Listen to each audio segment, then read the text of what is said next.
कि भाई हमारे देश को अगर आज इस गर्ग से कुछ निकाल सकती है तो वो सिर्फ एजुकेशन है। कैपिटलिस्ट माइंडसेट की पार्टी है, इनको मतलब होता है व्यापारी हैं कि इनके दो चार निजी जिनको ये पूरा देश सौंप देना चाहते हैं। विराजमान होने के साथ साथ क्या मुझे लग रहा है सीबीआई इनकी इतनी धीमे हैं कि 17 से मैं 2025 8 साल हो रहा है इनको सत्ता में रहते हुए, क्या आज तक निर्णय नहीं ले पाए। उन्होंने जय श्री राम बोल के ही वोट मांगा था और आपने इस पार्टी को जय श्री राम के ही नाम पे वोट किया था। नमस्कार, मैं हूं संजय प्रताप सिंह और आप देख रहे हैं live news x. Live news x के स्टूडियो पर हमेशा की तरीके इस बार भी एक नए अतिथि के तौर पर समाजवादी पार्टी के व्यापार सभा के प्रदेश सचिव हमारे साथ मौजूद है और आज उनसे हम चर्चा करेंगे कि आखिरकार व्यापारियों की क्या हालत है, क्राइम की क्या व्यवस्था है, किस तरीके से क्राइम कंट्रोल किया जाए, तमाम मुद्दों पर उनसे हम चर्चा करेंगे। बहुत स्वागत है आपका स्टूडियो में आने के लिए और ऐसे ही आते रहिएगा लगातार। तो पहला सवाल मेरा ये है कि प्रदेश सचिव आप बनाए गए हैं व्यापार सभा समाजवादी पार्टी में, व्यापारियों को लेकर के क्या योजनाएं समाजवादी पार्टी की हैं कि जिससे कि व्यापारियों के साथ तमाम घटनाएं जो घट रही हैं उनमें उनके साथ किस तरीके से खड़े हुए नजर आ रहे हैं आप लोग? ये समाजवादी पार्टी की जितनी योजनाएं रही हैं शुरुआत से, उन्होंने हमेशा से व्यापारियों को प्रमोट ही किया है प्रदेश में। और इवन मैं ये देखता हूँ कि भाई अखिलेश जी जब से हमारे राष्ट्रीय अध्यक्ष जी जब से संसद में गए हैं तो केंद्र में भी उनका लमसम यही व्यवहार रहता है कि व्यापारियों को प्रमोट करें। लेकिन इसमें समाजवादी पार्टी का जैसे आप जान रहे हैं सोशलिस्ट विचारधारा है, तो सोशलिस्ट होने के साथ साथ वो एक चीज़ ये देख करके चलते हैं कि व्यापारियों का हित हो लेकिन साथ ही साथ एक सरकार का भी सामंजस्य बना रहे निजी व्यापारियों के साथ। जैसे आज की सरकार आप देख रहे हैं इस समय कंप्लीटली कैपिटलिस्ट माइंडसेट पर चल रही है कि एक वर्ग को उठा करके सब कुछ दे दिया जा रहा है, सारी व्यवस्थाएं दे दी जा रही हैं, जिसकी वजह से छोटे व्यापारी हमारे देश के परेशान हो रखे हैं। और ये कह दीजिए कि उनको मार्केट से हटना ही पड़ रहा है। और आज के डेट में नौकरी वाले तो नौकरी मांग ही रहे हैं, व्यापारियों को भी इन्होंने एक तरीके से बेरोजगार कर दिया। कॉरपोरेट का मतलब आप समझ लीजिए कि काम करते करते बीजेपी ने जो किया है छोटे व्यापारियों को एकदम से ख़त्म ही कर दिया जी। जिस तरीके से कानून व्यवस्था के नाम पर अगर बात करें तो 2017 में सरकार बनी थी, उसके बाद फिर से जब 22 के इलेक्शन हुए तो कानून व्यवस्था बताया गया बहुत बेहतरीन है, लेकिन आप लोग ग्राउंड जीरो पर रह रहे हैं व्यापारियों के साथ साथ भी, और आम क्राइम कंट्रोल कितना मजबूत है, कितने दावों में सच्चाई नजर आ रही है आपको? यह कानून व्यवस्था की बात तो इस सरकार में कतई करिए मत। इस सरकार का एक नियम है कि भाई FIR ना लिखो, सारा कोर्ट कचहरी थाने में ही खुलवा देते हैं दरोगा जी। भाई ग्रामीण लेवल से मैं आपको बता रहा हूँ, ग्राउंड जीरो से आपने पूछा है, तो वहीं पे भैया सुलह करवा दो, सामंजस्य करवा दो, सबके बीच में बातचीत करवा दो, पैसा रुपया लेके निपटवा दो। FIR ना लिखी जाए और बाबा जी ताकि विधानसभा में खड़े होकर कहें कि भाई हमारी सरकार में क्राइम रेट इतना कम हो चुका है। तो बाबा जी का एक ही नियम है, कोई भी अपराध हो FIR ना लिखो। ये तो आप लोग हैं पत्रकार साथी जो थोड़ा बहुत ग्राउंड जीरो की रिपोर्ट दिखा देते हैं, सोशल मीडिया पर चल जाती, नहीं तो भाई जिसको हम गोदी मीडिया कहते हैं, तो ये समझिए कि उनको तो दिखाना भी नहीं है कि अपराध हो क्या रहा है, ग्राउंड जीरो पे चल क्या रहा है। आप लोग अक्सर आरोप लगा रहे हैं कि दलितों के साथ अत्याचार इस सरकार में ज़्यादा हो रहा है, पिछड़ों में कि थानों में सुनवाई नहीं हो रही है। क्या ऐसा लग रहा है कि तो सरकार तो कह रही है कि लगातार सबको दरवाजे न्याय बांटा जा रहा है? इनका कहना काम है, TRP बटोरना इनका काम है, ये कहते रहते हैं, ठीक है। इस पे हम चर्चा ना करें कि ये क्या कह रहे हैं। भाई अपने मुंह या मिट्ठू बनने वाली बात होती है इनकी, वो बन रहे हैं। और उसके अलावा जो दलितों के साथ ही नहीं, मैं कहूँगा कि जो हमारे देश के अल्पसंख्यक हैं, बाकी अन्य जात, मैं सारी जातों को लेकर के चल रहा हूँ। अपराध जैसे जात देख करके नहीं होता है, ठीक है। और इनकी जो विचारधारा है वो RSS से प्रेरित है। और RSS का इतिहास मुझे अपने मुंह से बताने की ज़रूरत नहीं, मेरे ख्याल से इस देश का जितना भी हमारा व्यूअर है, नागरिक है, हर कोई है, वो जानता है RSS का इतिहास रहा क्या है और किस तरीके से वो फंक्शन करती है इस देश में जी। अच्छा, RSS की बात करी तो अभी तक देखा जा रहा था कि दिल्ली बनाम लखनऊ की लड़ाई अंदर खड़े ने दिखाई पड़ रही, जो कई प्लेटफॉर्म पर वो खुल के भी सामने आ रही थी, लेकिन इधर सुनाई पड़ रहा है कि संघ और गुजरात के बीच जो लड़ाई है वो तेज हो गई है।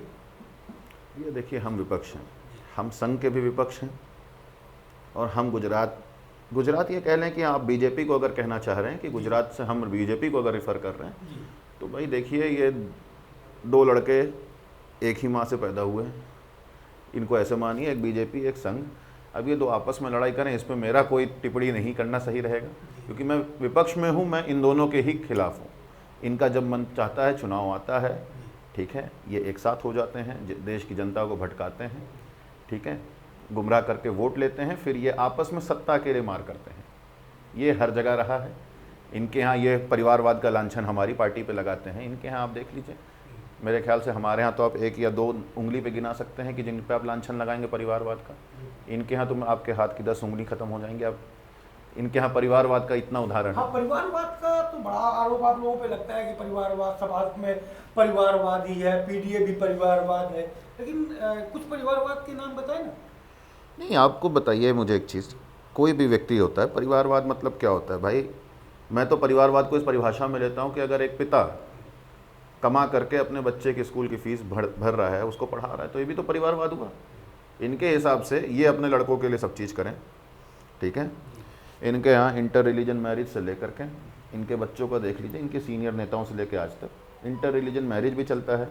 ऊपर बहुत सेक्युलर बनते हैं ये, अपने बच्चों के बात पे आ जाएंगे तो ये देश में नहीं पढ़ाएंगे, बाहर पढ़ाएंगे। बाहर पढ़ाने के बाद इनका एक मुद्दा रहता है कि आप हिंदी मीडियम पढ़ें, इनके बच्चे विदेश में पढ़ें। तो अपने बच्चों की जब बात आती है तो ये सारी चीज़ें भूल जाते हैं, सारी परिभाषाएं भूल जाते हैं, और राजनीति की रोटी सेकने के लिए सिर्फ एक परिवारवाद, एक शब्द ऐसा जन्मा गया जैसे नेपोटिज्म बॉलीवुड में जन्मा गया था। भाई जो काबिल है वही कुर्सी पे बैठ पाता है, ये आप जानते हैं। जनता समझदार है इस देश की, इतनी मूर्ख नहीं है कि मैं अपने परिवार में से किसी को भी कुर्सी पे बैठा दूं जनता मान लेगी, ऐसा कुछ नहीं। जी, बात आई बच्चों की और शिक्षा की। इन दिनों आप देख रहे होंगे, आप भी ग्रामीणांचल से आते हैं, वहाँ लोगों के बीच में रहते हैं। प्राइमरी स्कूल 5000 पूरे प्रदेश में बंद किए जा रहे हैं, बच्चे परेशान हो रहे हैं, बच्चों की माएँ के आँख से आंसू निकल रहे हैं, क्योंकि एक बच्चे को बताया जा रहा है कि 4-4 किलोमीटर दूर तक जाने की व्यवस्था हो गई, वो स्कूल नहीं जा पा रहे हैं। भैया जितना ज़्यादा हमारे यहाँ का, मैं विनती करता हूँ अपने हर व्यूअर से कि भाई हमारे देश को अगर आज इस गर्ग से कुछ निकाल सकती है तो वो सिर्फ एजुकेशन है। तो किसी भी हाल में अपने बच्चों की एजुकेशन को कॉम्प्रोमाइज़ ना करिए। मैं आज ग्रामीण क्षेत्रों में देखता हूँ कि लोगों के पास भाई कथा और सत्संग कराने के लिए पैसे होते हैं, लेकिन बच्चों को फीस जब भरनी पड़ जाती है तो कहते हैं स्कूल जाके क्या करेगा व्यक्ति। तो भाजपा का मुद्दा यही है कि जितना भारत अनपढ़ रहेगा उतना ये सत्ता भोगेंगे। आप एक भी देख लीजिए, लिटरेट आदमी से बात करेंगे, जो पढ़ा लिखा व्यक्ति होगा, और उससे वाकई के मुद्दों पे बात करेंगे, हिंदू मुसलमान, भारत पाकिस्तान, इन सबको छोड़ के, अतीत का नहीं, जो पढ़ा लिखा है वो भविष्य का सोचता है। आप, हम, कोई भी हो गया, हम भविष्य का सोचते हैं। इनका मुद्दा क्या है? इमरजेंसी में क्या हुआ था। इनका मुद्दा क्या है? सन 85 में क्या हुआ था, 65 की युद्ध कैसे हुई थी। ये सिर्फ इस पे बात करते हैं जो बीत चुका है। जिस चीज़ से देश आगे बढ़ चुका है, देश को वहीं ले जाके खड़ा करते हैं। और इनकी व्हाट्सएप यूनिवर्सिटी तब तक चलती रहेगी जब तक बच्चे अनपढ़ रहेंगे। तो कृपया करके भाई हमारे व्यूअर्स और हमारी जनता से मेरा यही अनुरोध है, बच्चों को अपने पढ़ाइए, क्योंकि इस देश में सिर्फ यही विकल्प बचा है। बिल्कुल, बच्चों को पढ़ाया तो जा रहा है, लेकिन बच्चे जो पढ़ के और सारे एग्जाम्स क्लियर करके फिर भी प्रदर्शन करने को मजबूर है। कल ही मैंने लास्ट डे प्रदर्शन किया, कवर किया था कि 2021 में यूनियन एडेड स्कूलों के अध्यापकों की भर्ती निकली, लेकिन रिजल्ट अभी तक नहीं घोषित हुआ। चयन प्रक्रिया की सारी कार्रवाई कर ली गई, लेकिन मेरिट नहीं जारी की गई। ऐसे तमाम भर्तियां हैं जो आप लोग आरोप भी लगाते रहते हैं, जो रुकी हुई है। अभ्यर्थी प्रदर्शन कर रहे हैं, विपक्ष आखिरकार क्या कर रहा है? इनकी आवाज़ें क्यों नहीं उठा रहा? भैया आबादी, इनकी आवाज़ मतलब विपक्ष किस तरह से उठाएगा? आप मुझे एक चीज़ बताइए, पढ़ा लिखा आदमी आज आंदोलन कर रहा है अपनी नौकरी के लिए, जब उसकी आवाज़ नहीं सुनाई दे रही है सत्ता को, विपक्ष की भी क्या सुनाई देगी? विपक्ष हर वक्त उनके साथ खड़ा है। ये आंदोलन की हिम्मत लाने वाला विपक्ष होता है कि जब भाई एक पढ़ा लिखा लिटरेट आदमी सड़क पर जाता है, अपना पसीना बहाता है और एक आंदोलन करता है। जब उसको पता है कि एक विपक्ष इस देश में, इस डेमोक्रेसी में जीवित है, तभी उसकी हिम्मत होती है कि वो सड़क पर उतरे। और रही बात, आपने पूछा है कि आज पढ़ा लिखा आदमी भाई आंदोलन कर रहा है, तो मैं इस पर छोटी सी चीज़ कहूँगा। एक ऐसा कलयुग आएगा, एक लाइन कही गई है कि हंस फिरेगा मारा मारा, कौवा मौज मनाएगा। सत्ता में बैठे हुए कितने लोग हैं, आप कृपया करके उनकी डिग्रियां उठा करके देखिए। प्रधानमंत्री से मैं शुरू करता हूं, और मैं अपने प्रदेश के बहुत अन्य नाम गिना सकता हूं। भाई उनकी RTI के तहत अब तो वो भी नहीं हक बचा है आप लोगों का, भाई इस देश की जनता का वो भी हक नहीं बचा है। तो भाई कलयुग आ चुका है, जो हंस हैं वो आंदोलन कर रहे हैं, और जो कौए हैं वो मौज मना रहे हैं सत्ता की कुर्सी बैठ के, जिनके पास एक भी डिग्री नहीं है, जो वो कुर्सी पे बैठेंगे वो क्या नौकरी देंगे, वो क्या समझेंगे पढ़ा लिखा होना कैसा होता है। इलेक्शन के दौरान ये कहा गया था कि नौकरियां युवाओं को दी जाएंगी, स्वरोजगार से जोड़ा जाएगा, उन्हें स्वावलंबी बनाया जाएगा। जी। आपको लगता है कि रोजगार मिला है, नौकरियां मिली हैं, क्या उनको स्वावलंबी बनाने की दिशा में सरकार ने कुछ काम किया?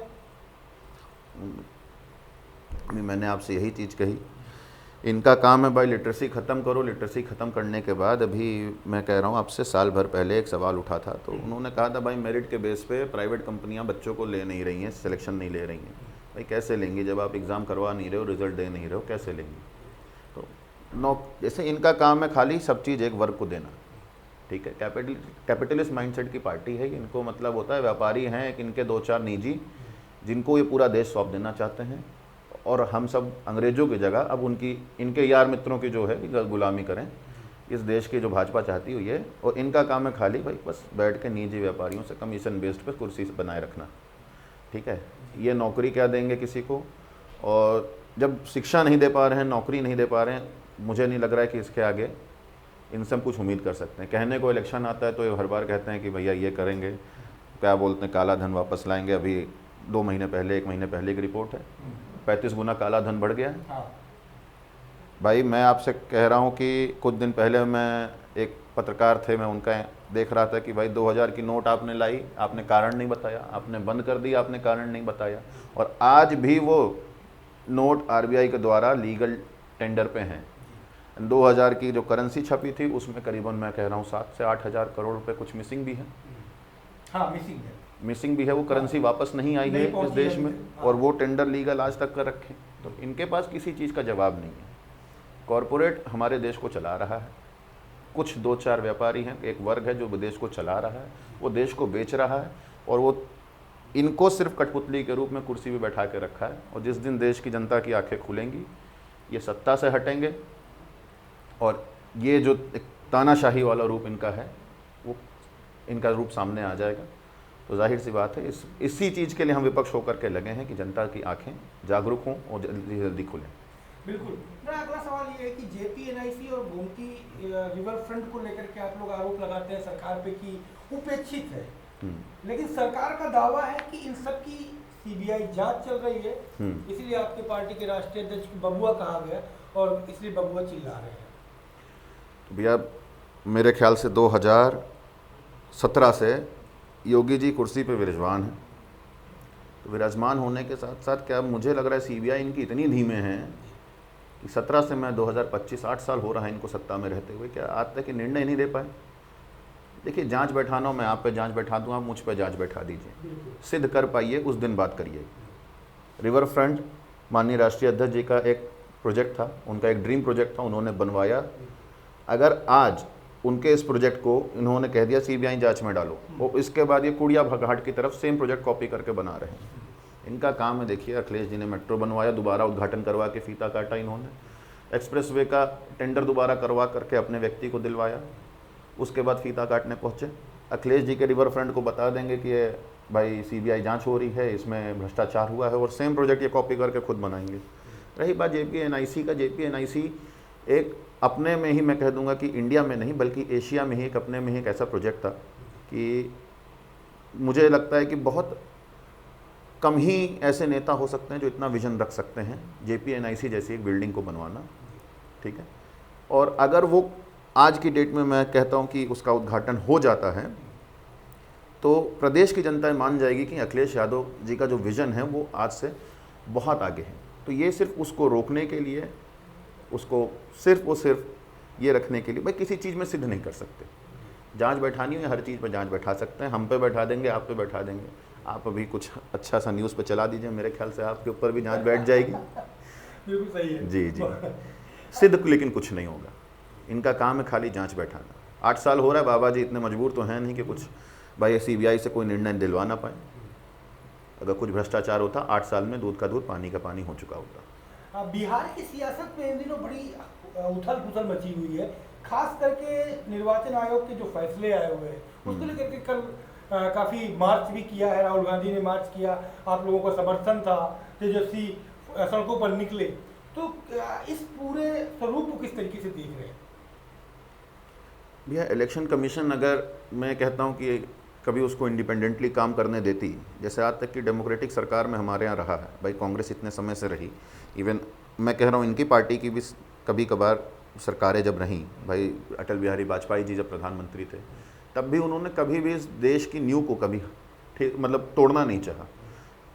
सरकारी एजेंसियों को इन्होंने कभी भी इस तरीके से गुलाम बना करके इस्तेमाल नहीं किया। इलेक्शन कमीशन इंडिपेंडेंटली काम नहीं कर रहा है, सत्ताधारी पार्टी के दबाव में काम कर रहा है, और इस दबाव के चलते ही जो भी हमको देखने को मिल रहा है बिहार में, वो देखने को मिल रहा है। ये चुनाव जीतने के लिए हर एड़ी चोटी का जोर लगाते हैं, जैसा कि महाराष्ट्र का एक उदाहरण राहुल गांधी जी ने दिया था। संसद में भी उन्होंने कहा था कि भाई एक इमारत में करीबन 30,000 वोटर बढ़ाए जा रहे हैं, कॉलेज के बच्चों से, नाबालिग बच्चों से, समझ लीजिए कि स्कूल के बच्चों से वो फर्जी वोटर आईडी पे वोट डलवाए जा रहे हैं। इसका वीडियो भी है और इसका प्रमाण भी है, लेकिन इलेक्शन कमीशन के पास जवाब नहीं है। तो राहुल गांधी जी ने इलेक्शन कमीशन से तो कई बार ऐसा सवाल किया है जिसका आज तक वो जवाब नहीं दे पा रहे हैं। उनका जवाब देने के लिए कुछ चुनिंदा पत्रकारों को माइक लेकर के स्टूडियो में चिल्लाना पड़ रहा है। अगले सवाल की ओर बढ़ते हैं। बिजली कर्मचारी पिछले काफी समय से आंदोलित हैं, क्योंकि कहा जा रहा है कि उसका निजीकरण कर दिया जाएगा। बिजली कर्मचारी आंदोलन पर उतारू हैं, सरकार के मंत्री कह रहे हैं निजीकरण तो होकर रहेगा। मैं आपको पहले बोल रहा हूँ कि कैपिटलिस्ट माइंडसेट पार्टी, इनको सरकार का अगर ये बनाया हुआ आपका, अगर इसको आप कह दीजिए इस पर सरकार का दिखा दीजिए कप है, तो ये भी अडानी को शायद बेच दें।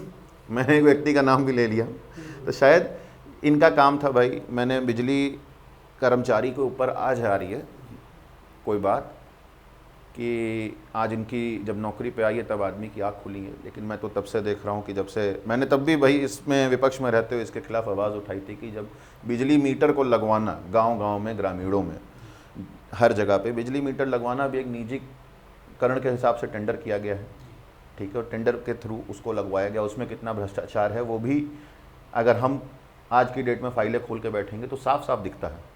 आज की डेट में नौकरी पे बात आ गई है, डॉक्टर हो जाएं, चाहे बिजली कर्मचारी हो जाएं, चाहे मेरे ख्याल से आपके सचिवालय में ले लीजिए, कहीं पे भी इनका काम है टेंडर कर दो और संविदा पे नौकरी लगवा दो। आज की डेट में इनके पास परमानेंट नौकरियां नहीं हैं, इस नाते ही है हर चीज़ का टेंडर कर रहे हैं, और यही चीज़ें बिजली विभाग में भी करना चाह रहे हैं, जिसके चलते बिजली कर्मचारियों की थोड़ा सा आंखें खुली हैं भाई, वो जागरूक हुए हैं, लेकिन थोड़ा देर हो गई है उनको। और सरकार देखिए, थोड़ी सी मैं आपसे ये कहूँगा कि भाई मेरे मुंह से शब्द अच्छा नहीं लगता, लेकिन हमारी सरकार थोड़ी सी बेशरम सी, इस वक्त की जो सत्ताधारी पार्टी थोड़ी सी बेशरम है, क्योंकि अगर आपके कर्मचारी कोई आंदोलन कर रहे हों तो उनको संतावना देने की जगह ये कहना कि निजीकरण हो के रहेगा, तो ये होता है कि उनके ज़ख्म को हम जाके कुरे दें। तो कम से कम थोड़ा ऐसी बयानबाजियों से हमारे सत्ताधारी नेताओं को बचना चाहिए। जहाँ बयान की बात आई तो बिजली मंत्री कल एक जगह कार्यक्रम करने गए थे, वहाँ पर व्यापारी आपके वर्ग ने उनसे कहा कि महज 3 घंटे बिजली आती है, तो उन्होंने उसका जवाब देने की बजाय हाँ, जय श्री राम, जय बजरंग, जी जी, तो उन्होंने, मैं इसको एक नज़रिए से देखता हूँ। मैं उन व्यापारी भाइयों से कहना चाहता हूँ, भाई उन्होंने आपकी समस्या को दूर करने के लिए कभी वोट नहीं मांगा था, उन्होंने जय श्री राम बोल के ही वोट मांगा था, और आपने इस पार्टी को जय श्री राम के ही नाम पे वोट किया था।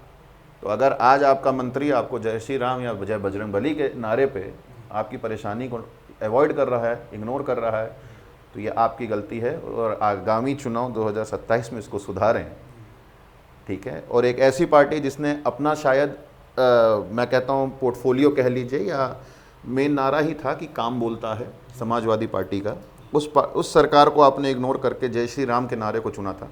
तो अगर आज आपका मंत्री आपकी समस्याओं पे जय श्री राम का मरहम लगा रहा है, तो ये कमी और ये समस्या इस जनता की ही है, ये गलती इस जनता की है, और 2027 के आगामी चुनाव में इसको सुधारें। सुधारने का मौका हर 5 साल पे मिलता है हमारे देश के, जब तक लोकतंत्र जीवित है, और फिलहाल तो जीवित रहे और रहेगा, हमें संविधान पे इसका भरोसा है। एक मेरा सवाल और कि गोरखपुर की बच्ची की फीस का माफी का मामला था, आपके संज्ञान में आया होगा, उसको लेकर के सियासत बड़ी तेज है और उस बच्ची से भी बयानबाजी कराई गई। यह मैं, जैसे हमारे राष्ट्रीय अध्यक्ष जी ने भी कहा कि बच्चे जो होते हैं बड़े मन के सच्चे होते हैं, बच्चों को राजनीति में ना घसीटा जाए, उसके पढ़ने लिखने की उम्र है, पढ़ा लिखा जाए, उसका भला कोई कर सकता है भाई। मेरे पास अगर वो बच्ची आ रही मैं कर दूंगा, आपके पास है, हर किसी से भाई। इस देश में मुझे नहीं लग रहा है कि एक बच्ची को पढ़ाने के लिए जिस सरकार का नारा है बेटी बचाओ बेटी पढ़ाओ, उसको बच्ची की पढ़ाई को लेकर के आज की डेट में राजनीति करनी पड़ रही है। इससे ज़्यादा ओछी बात और कोई नहीं हो सकती है। बच्चे हैं, बच्चों के लिए हम कुछ नहीं बोलना चाहेंगे, जो मदद कर सकता है उसकी करे। भाई मेरे पास कोई ऐसी आता है व्यक्ति, मैं भी उसकी मदद करता हूँ जो भी ज़रूरतमंद रहता है। इस पर राजनीति की रोटी सेकना बहुत ही मतलब छोटी सी बात हो जाएगी। जिस मंडल के आप प्रभारी हैं उसी मंडल के एक पूर्व सांसद हैं जी। आजकल उनकी जो टोन है वो आपके राष्ट्रीय अध्यक्ष के प्रति काफी नर्म सुनाई पड़ रही है, और यहाँ तक कि उन्होंने कहा कि अखिलेश यादव धार्मिक है और हनुमान के जी के बड़े पुजारी भी हैं। तो इसके पीछे कुछ रहस्य है क्या? कोई इसमें रहस्य नहीं है, उन्होंने सत्य कहा है। जी। भाई आप मुझे बता दीजिए कि आज की डेट में कौन आदमी धार्मिक नहीं है, चाहे हिंदू मैं लेता हूँ, चाहे मुसलमान लेता हूँ, चाहे कोई भी। और जिनकी आप बात कर रहे हैं माननीय पूर्व सांसद जी, देखिए वो बेबाक नेता हैं। वो सही को सही बोलते हैं, गलत को गलत बोलते हैं।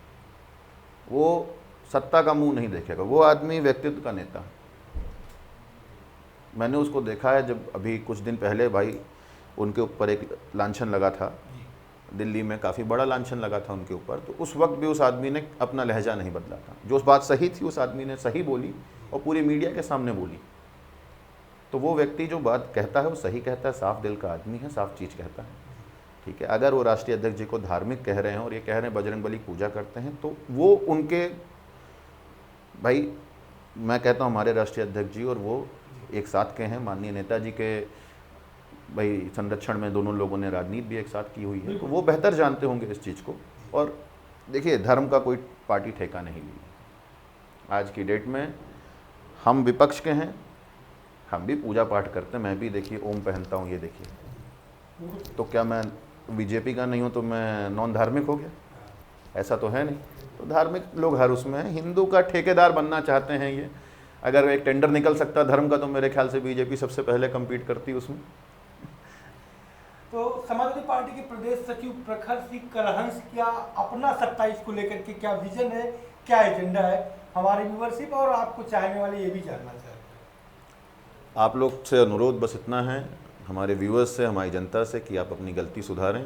2027 में काम करने वाली सरकार को वोट दें, जो कि मुझे नाम लेने की ज़रूरत नहीं। और हम बहुत क्लियर और कॉन्फिडेंटली इस चीज़ को बोलना है कि 2027 में माननीय राष्ट्रीय अध्यक्ष जी सरकार बना रहे हैं और हम लोग उसी दिशा में मेहनत करने में लगे हुए हैं। बहुत शुक्रिया प्रखर भाई स्टूडियो में समय देने के लिए। तो आपने सुना समाजवादी पार्टी के प्रदेश सचिव और बेबाक अंदाज के लिए जाने जाने वाले प्रखर सिंह कलहंस जी थे। तो साफ तौर पे कहा है कि अब अपनी गलती जनता सुधारे, इस महंगाई से, इस निजीकरण से, इस स्कूल बंदी से, इस बेरोजगारी से और इस खराब कानून व्यवस्था जैसे मुद्दों से बचा जा सकता है और प्रदेश के और देश के भविष्य को आगे ले जाया जा सकता है।